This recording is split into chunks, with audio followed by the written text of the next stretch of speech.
नगर परिषद कांटी के नूतन साहित्यकार परिषद में डॉक्टर हरिवंश राय बच्चन की जयंती बड़ी धूमधाम से मनाई गई।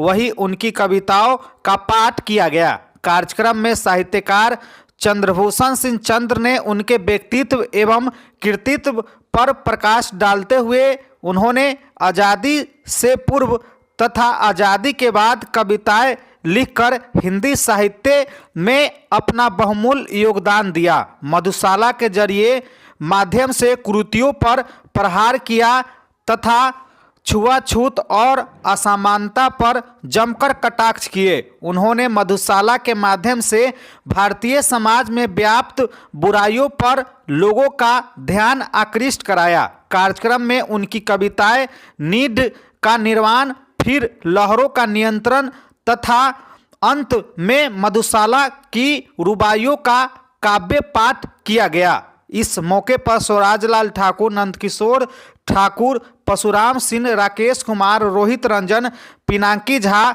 रजनीश कुमार, रामेश्वर महतो सहित अन्य साहित्य प्रेमी उपस्थित थे। हरिवंश राय बच्चन जी की जयंती के पूर्व संध्या पर साहित्यिक आयोजन हुआ, जिसमें साहित्यकार, पत्रकार, बुद्धिजीवियों ने भाग लिया। हम गदगद हैं उनको नमन करके, उनको प्रणाम करके।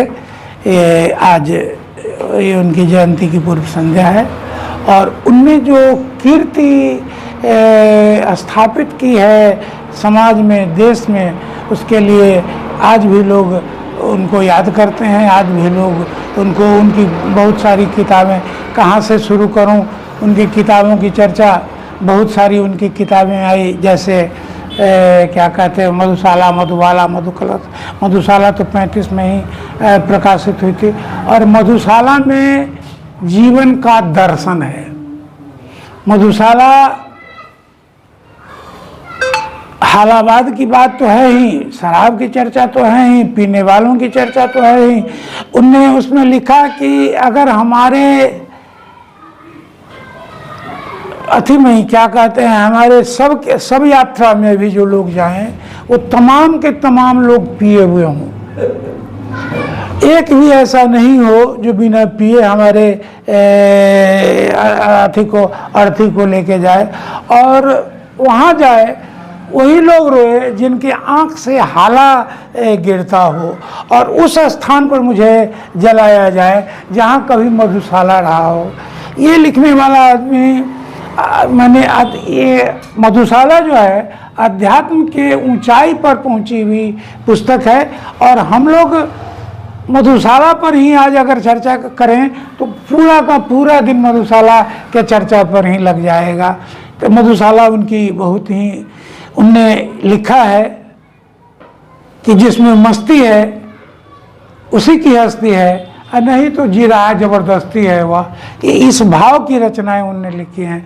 वो एक बार उनके पुत्र अमित जी ने उनसे पूछ दिया था कि वो अपने दोस्तों के बीच थे, वहाँ चर्चा चल रही थी कि भाई हम लोगों का, उनको नौकरी नहीं लग रही थी अथी में क्या, तो मित्रों ने कहा कि सबसे अथी वाली बात यह है कि हमको पैदा क्यों किया गया। कहा कि ये माकूल सवाल है और यही आके उनने पिता के सामने उनने लिखा है कि यह पहली और आखिरी गुस्ताखी हमारी थी पिता से कि आपने मुझे पैदा क्यों किया। पिता उस समय कुछ नहीं बोले, चुप रहे। कल हो के सुबह में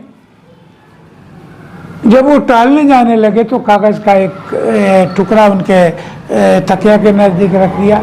जब उन्होंने उसे खोला तो उसमें देखा कि जिंदगी के कसमकस से तंग आके आज के बच्चे पूछते हैं कि आपने मुझे पैदा क्यों किया। मेरे पिता ने भी मुझे पैदा करने के लिए मुझसे पहले नहीं पूछा था, उनके पिता ने भी उनसे ऐसा नहीं पूछा था और उनके पिता ने भी ये सवाल नहीं किया था।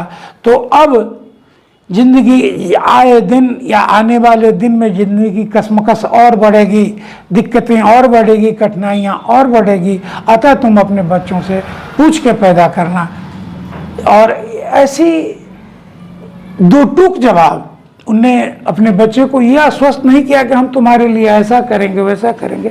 उन्होंने स्पष्ट कहा कि इसका तुम अपने लिए उत्तरदायी स्वयं हो, तुम अपने लिए अपने अति की खोज करो।